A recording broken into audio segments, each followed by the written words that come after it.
Hi guys! Welcome to my daily vlogs. Ngayon guys, samahan niyo ako sa aking biglaang pag-uwi sa Philippines.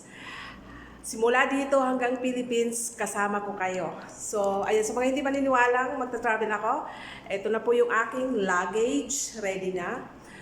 Dahil biglaan yung uwi natin, sobrang inip na tayo, wala tayong amo, kaya uwi tayo. Surprise, Philippines! At ito na nga guys, papunta na ako ng airport, hinatid ako ng chopper at ng swimming pool guy. Yun ang sinakyan kong kotse, gawa nga ng wala kaming sasakyan. So for today's video ay isi-share ko na lang din sa inyo kung ano yung mga kailangang pauwi para naman yung mga pauwi dyan ay hindi gaanong ma-stress sa kakaisip na ganito, ganyan, mahirap pala, ganyan. So isi-share ko sa inyo ang aking journey pauwi ng Philippines. So, habang tayo ay nasa biyahe, makikita nyo yung view, magkikwento na tayo kung ano yung mga kailangan dito. Kasi late upload na ito guys. Part 1 ito ng ating pauwi sa Pilipinas. Ito na yung pinakamasayang parte sa buhay ng isang katulad kong OFW, ang pauwi sa Pilipinas para makapiling ang ating mga mahal sa buhay. Ang pagsidlan ang kasiyahan kapag tayo ay pauwi ng Pilipinas. Sabi ng iba, yung mga hindi pa pauwi, sana all. So, ang dami na nating kwento. So, ito na yung ating mga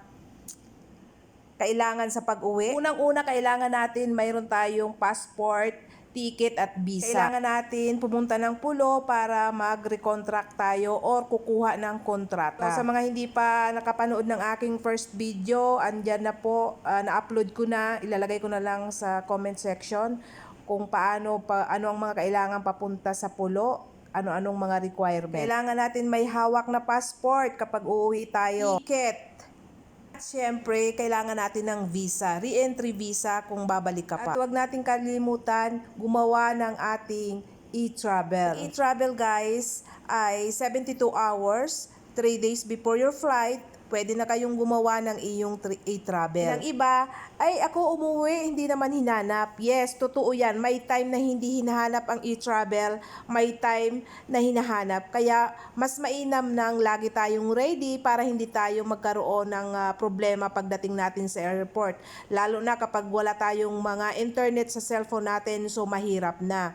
Kaya kailangan pa siguro tayo lang. So, katulad ng nakasunod sa akin, ang haba ng time niya, ang haba ng pila namin sa labas. Wala siyang e-travel. Sabi ko, gumawa ka, baka mamaya hanapan ka. Hindi nga ako nagkamali, hinanapan siya. Kaya kailangan natin laging pasiguro para hindi tayo ma-stress pagdating natin sa loob ng airport. So, yan lang guys. Kaya yung mga ta-travel dyan, huwag kayong mag-alala at huwag kayong ma-stress.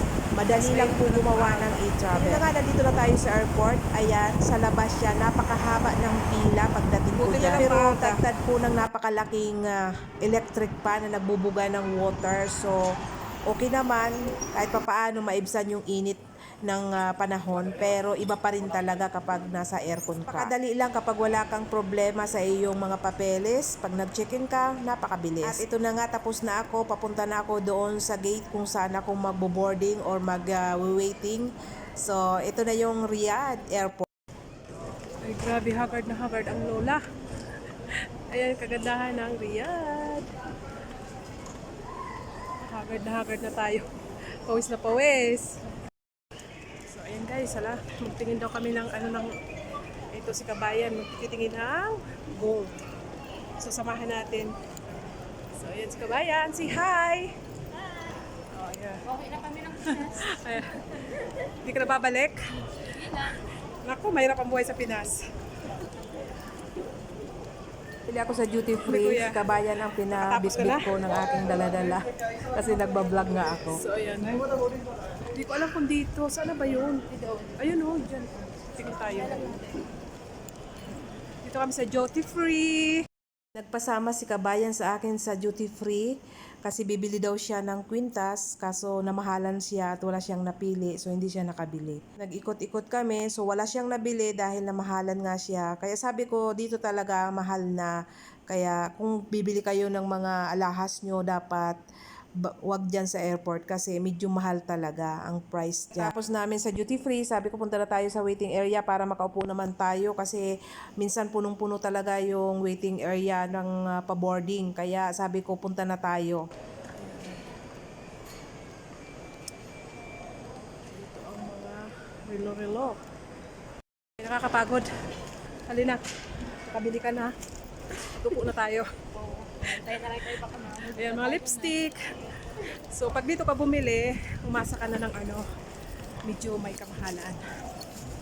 So, ayan. Una pa kami, nakakapagod. Grabing pahirap ngayon. Ang haba ng pila doon sa labas, sa initan. So, ano lang tayo. Chill-chill. Buti na lang, pasok yung mga yung bagahe ko, 22 yung isa. Saan na tayo? Where is it? Ay, here. Upo na kami kasi, asa ka na? Nakakapagod. Grabe. Dito ba tayo? So, ano yata upuan? Sasaya nila, pauwi na naman sila.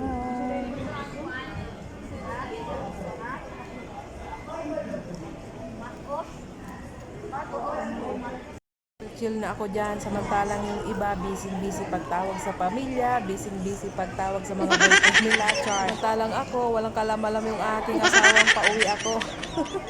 Surprise! Kaya tamang video-video na lang sa kanila.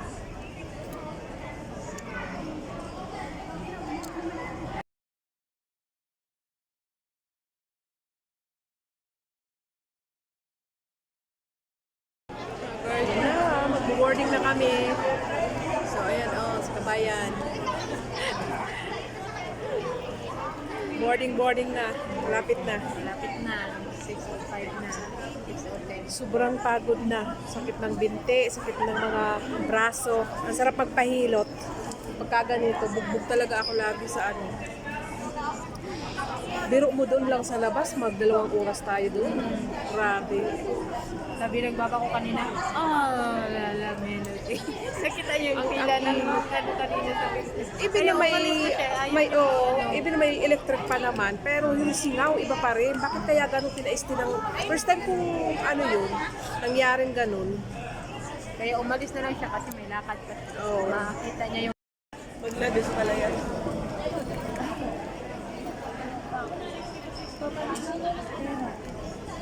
Ay, nakaano ka? At ayan na nga, papasok na kami sa boarding. Ang iingay nila, lahat na nakatayo.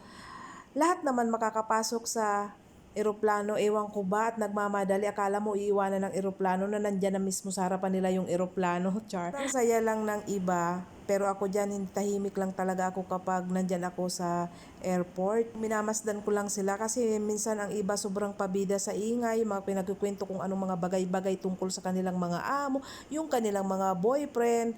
Ay nako, ako minamasdan ko lang sila, tahimik lang ako dahil ayaw ko makiksabayan sa kanila. Yung iba kasi kwento ng kwento tungkol sa mga amo, sa mga boyfriend nila. Ay nako, ayaw na ayaw ko yung ganyan, kaya ako minamasdan ko lang sila, tahimik na lang talaga ako para all my boyfriend. Hello! Shout out dyan sa inyo. Di ba? Ang saya pagpa-uwi. Pagbalik malungkot. Balik kami sa vlog. Charot.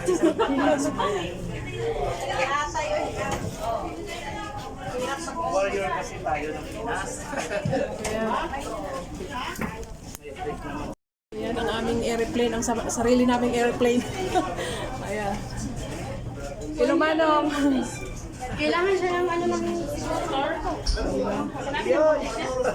Ang laki. Yung baka ito na tayo.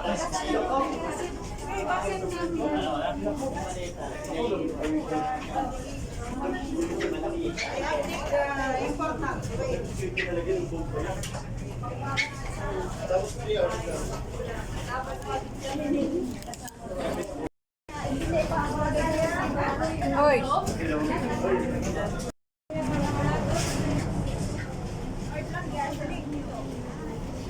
Saya uwi. Ang hirap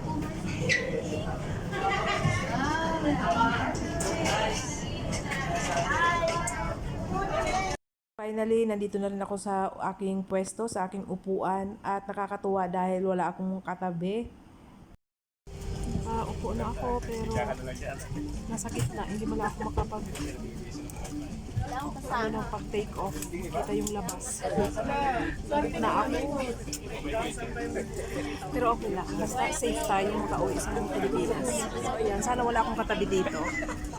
So, dulong-dulo na naman ako. Katapat ko, wala rin siyang katabi. Sabi ko, kuya, pwede ba ako dyan mag-video? At nag-offer nga talaga siya. Sabi niya, dito ka mag-video. Nakakatuwa na. At kuya, napagaingat ko. Meron man kasi akong page so na-upload ko. In the middle of your armrest. On water landing, remove sharp objects from your body. Slip vest over your head, take tape around your waist, push ends to buckle. Pull waist tape to tighten. When outside the aircraft, pull down sharply the inflation cords at the lower end. If life vest fails to inflate, blow into mouth tubes. Push pin inwards to release air. Do not inflate your life vest inside the aircraft.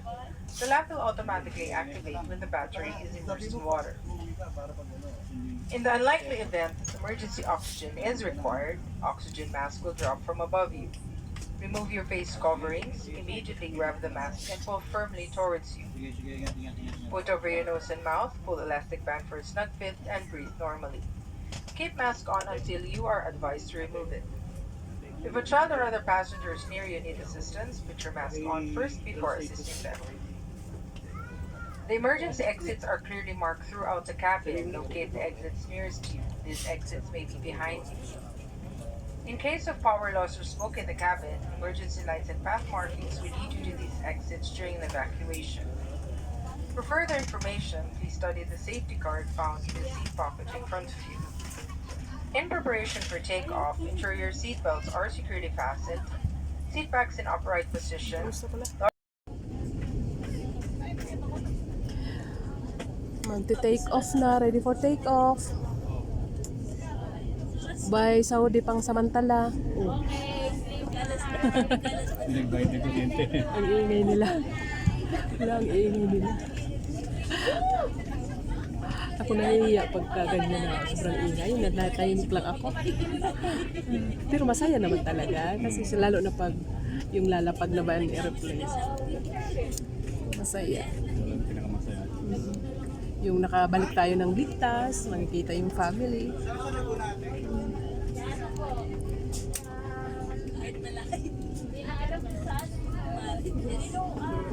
Parang ang Ilocos, parang 8 hours na ang biyahe, di ba? Manin po. Sa amin, 8 hours lang. Pero pag doon may sasakyan, ulo lang. May susundo na lang, pasunduan lang. Oo, kasi gastos pa, di ba? Yung malaki yung gastos, yung ano yung sa... Kung may sariling sasakyan, walang problema. Meron naman, kaso ano, Oo, yung gasolina, mahal, di ba? ano nung mag-drive yung minister kasi Oo. Pagod din, pagod nun. Bye-bye Saudi Riyadh, pagsamantala. So, sana wala tayong turbulence na masalubong. God guide us.